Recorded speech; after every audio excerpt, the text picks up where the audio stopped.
Le meilleur de Franck Ferrand raconte sur Radio Classique.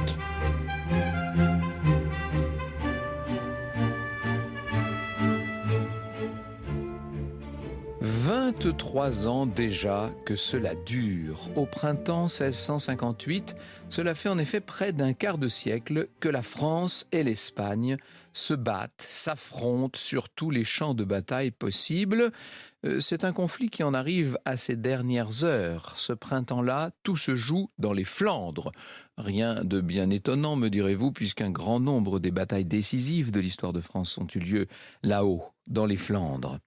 Louis XIV, le jeune Louis XIV, puisqu'il n'a que 19 ans à cette époque, avec ses troupes épaulées par des troupes anglaises, ce qu'il faut souligner, c'est suffisamment rare pour être souligné, Louis XIV et ses troupes mettent le siège devant la place stratégique de Dunkerque. Et face à cette menace, les Espagnols doivent évidemment très vite secourir la ville. Autant dire que c'est une grande bataille qui s'annonce.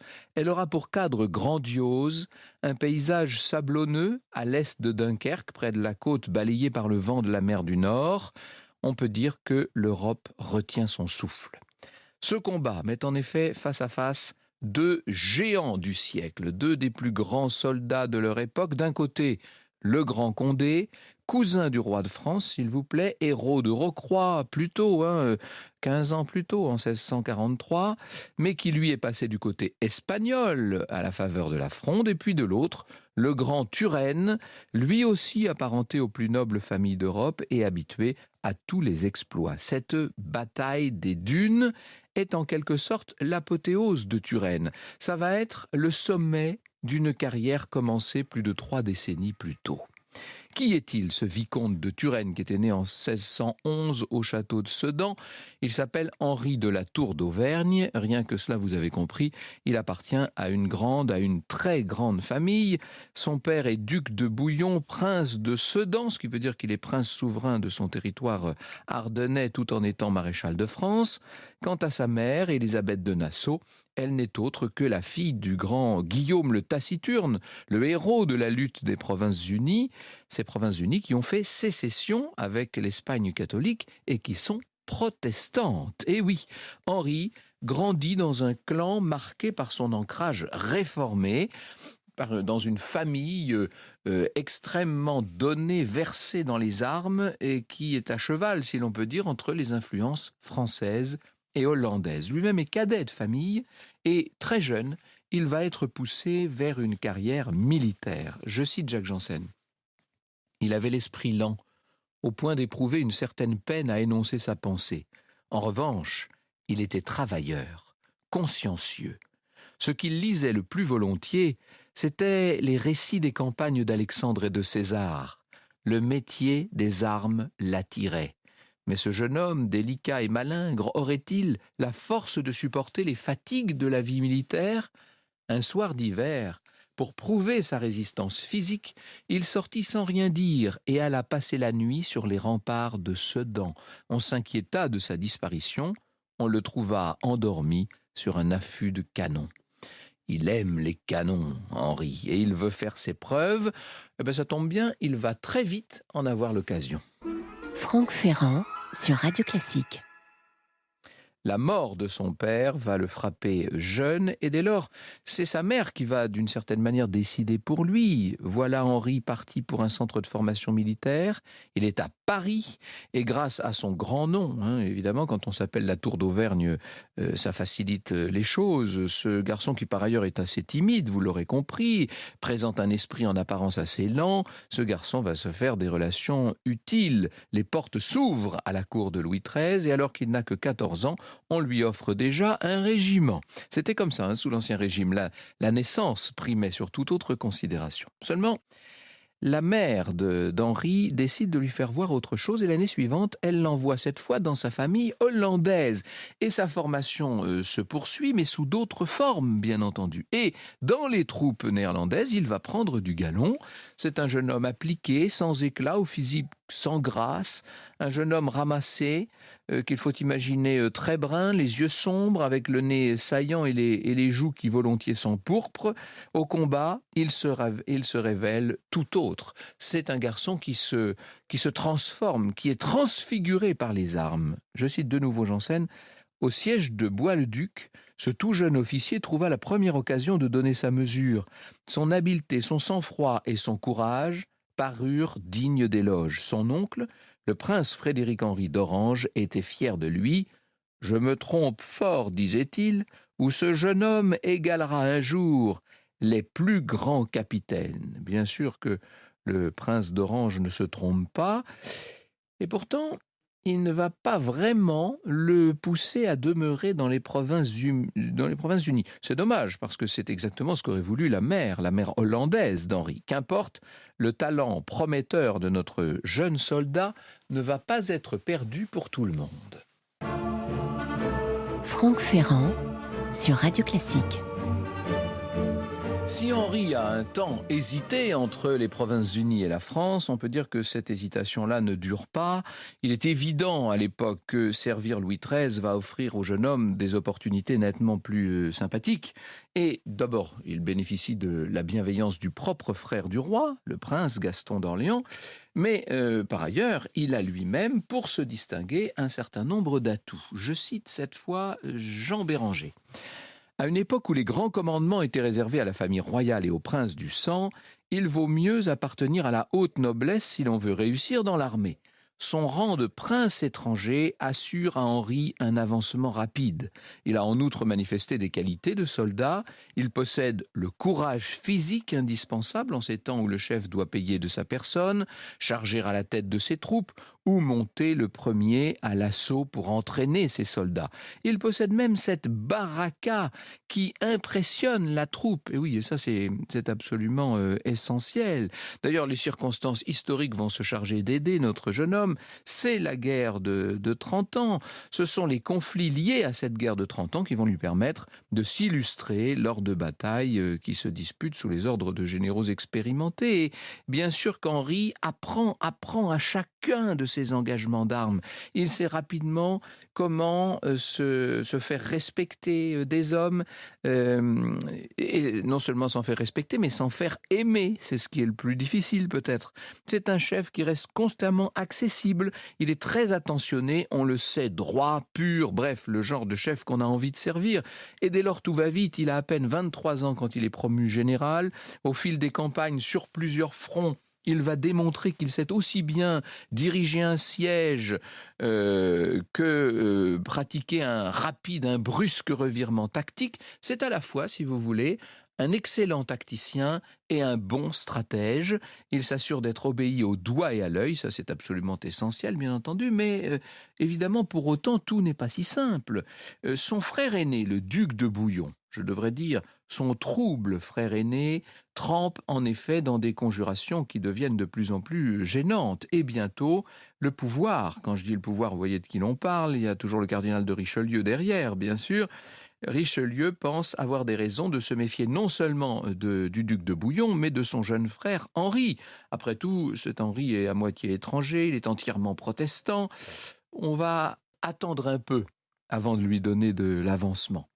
Cependant, il est tellement fort au combat, il manifeste dans un certain nombre de circonstances de feu, il manifeste un tel engagement qu'on décide de passer outre et la régente Anne d'Autriche va le faire maréchal en 1643. Vous aurez remarqué qu'entre-temps, Richelieu est mort. Ceci explique peut-être cela.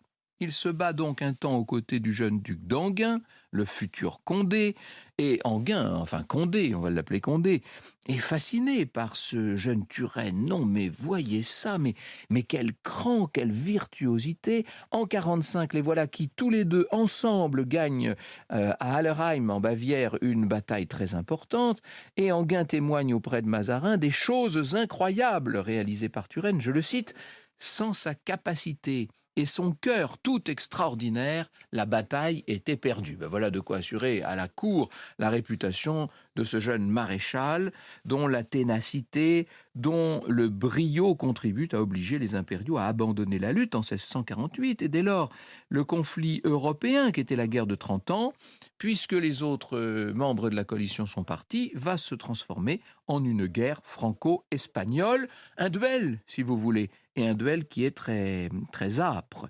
Et d'autant qu'un événement vient brouiller les cartes, c'est la Fronde, bien sûr, c'est cette guerre civile qui éclate en France contre le pouvoir d'Anne d'Autriche, qui gouverne au nom du jeune Louis XIV et de Mazarin, bien sûr. Or, à ce moment-là, Henri a quand même quelques raisons de se montrer mécontent de la cour. Il y avait des promesses qu'on avait faites à sa famille et qui n'ont pas été tenues.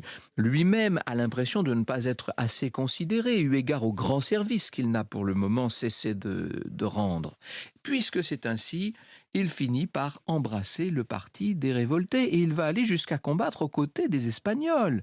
Alors, certains auteurs nous disent que derrière ce revirement, derrière cette trahison, il y a, derrière ce choix en tout cas, il y a une exaltation amoureuse pour la fière duchesse de Longueville, qui était une frondeuse tout à fait charmante, qui était autre que la sœur de Condé. Ça paraît assez peu probable, cette affaire. Ce n'était pas un être de passion, nous dit Solange Duhart. Il raisonnait ses projets et ses actes, prenait conseil et n'agissait pas à la légère. Bref, on ne sait jamais ce qu'est capable de faire pour autant le cœur d'un homme. Ce côté posé explique néanmoins que Turenne ne se laisse pas complètement emporter par la fièvre de la Fronde. Il renoue très vite contact avec l'entourage d'Anne d'Autriche et bientôt, il repasse au service du roi. Ce qui veut dire que Condé, qui lui est resté plus que proche du camp frondeur et qui espérait l'en empêcher, va devenir son ennemi maintenant, va devenir son adversaire direct. Oui, les deux généraux vont finir par se faire face. Alors il y a une première explication entre eux. À Blénaud, dans la campagne verdoyante de la Puisée, on est là en avril 1652. Henri, qui sur le terrain dispose de troupes nettement inférieures en nombre, veut se battre. Il bouscule Condé, de quoi remettre en selle le camp de la reine-mère, et Anne d'Autriche se montre tout de suite reconnaissante.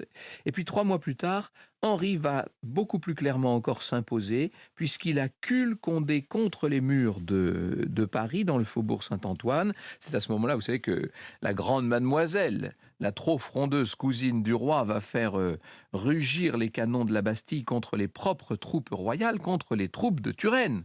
Bref, c'est ce qui sauvera d'ailleurs le prince rebelle, c'est ce qui sauvera Condé.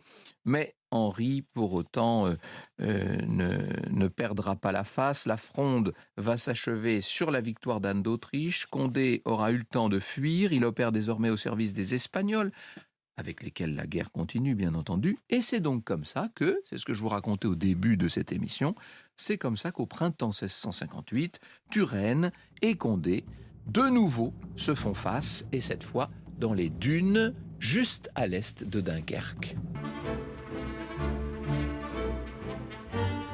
Le meilleur de Franck Ferrand raconte sur Radio Classique.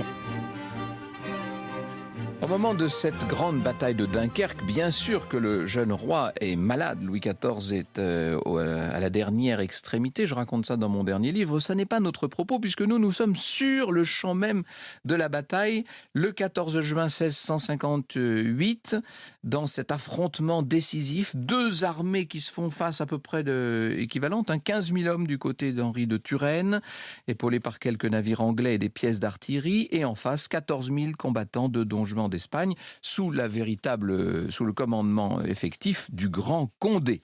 Le combat s'engage sur un terrain qui est difficile. C'est un choc absolument terrible. Il faut imaginer le sable qui dessine des rigoles dans le sang, qui fouette les visages et se mêle aux embruns salés. Les troupes anglaises frappent un grand coup contre les troupes espagnoles.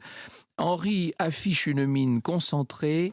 Ils se battent avec fougue contre l'habile Condé et contre ses hommes, Turenne. Et au bout de l'effort, c'est la victoire La victoire sans aucun appel, je cite Jean Béranger, l'aile gauche de Condé fut écrasée et il dut prendre la fuite. Selon Napoléon, la bataille des Dunes fut l'action la plus brillante de la carrière de Turenne. Ce fut surtout un succès stratégique qui fut largement exploité. Dunkerque prit le 23 juin la Flandre maritime envahie.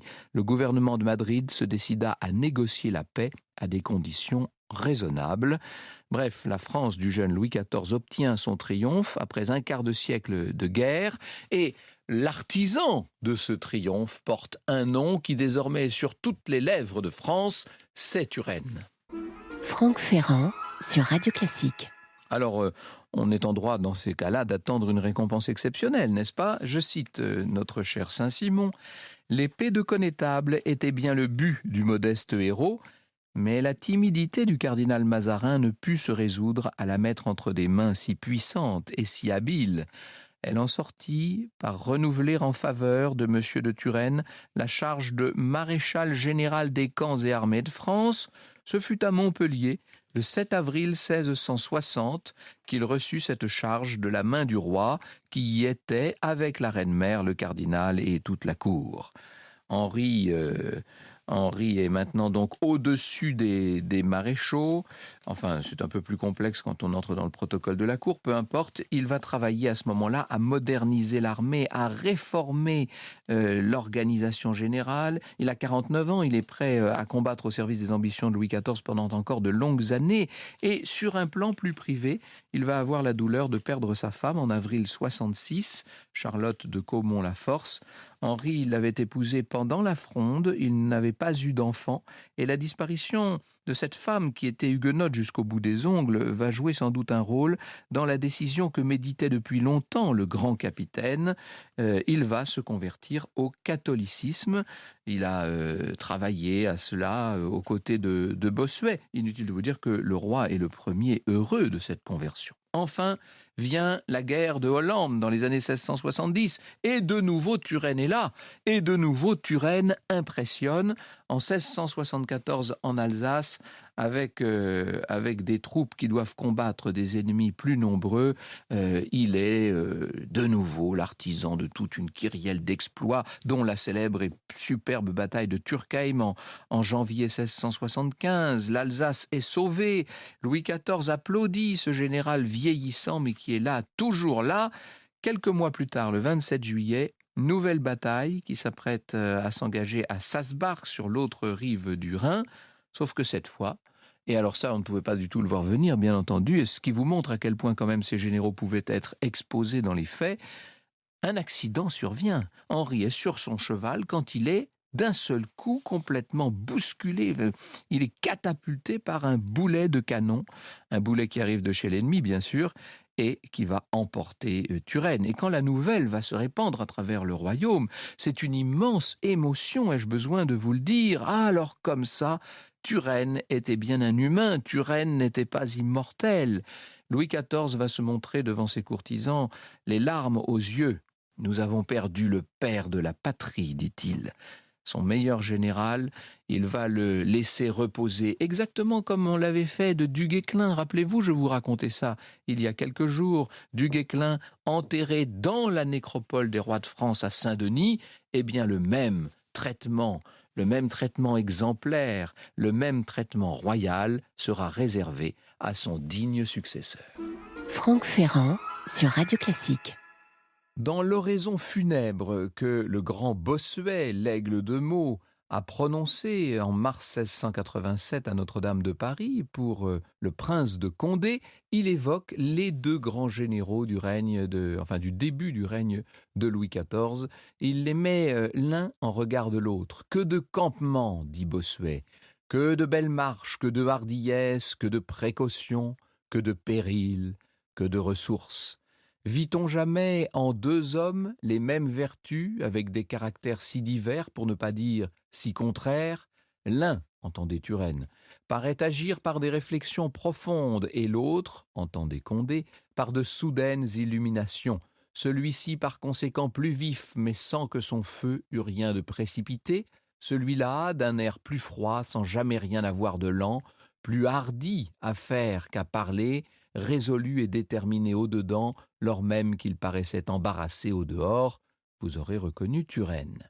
L'un, Turenne, dès qu'il parut dans les armées, donne une haute idée de sa valeur et fait attendre quelque chose d'extraordinaire, mais toutefois s'avance par ordre et vient comme par degrés aux prodiges qui ont fini le cours de sa vie. L'autre, Condé, comme un homme inspiré dès sa première bataille, s'égale aux maîtres les plus consommés.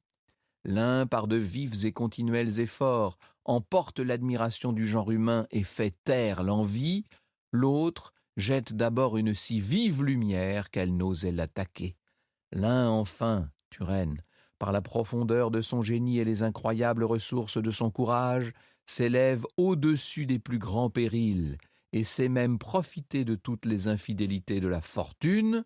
L'autre, Condé, par l'avantage d'une si haute naissance et par ces grandes pensées que le ciel envoie, et par une espèce d'instinct admirable dont les hommes ne connaissent pas le secret, semble né pour entraîner la fortune dans ses desseins et forcer les destinées. Vous écoutez Radio Classique.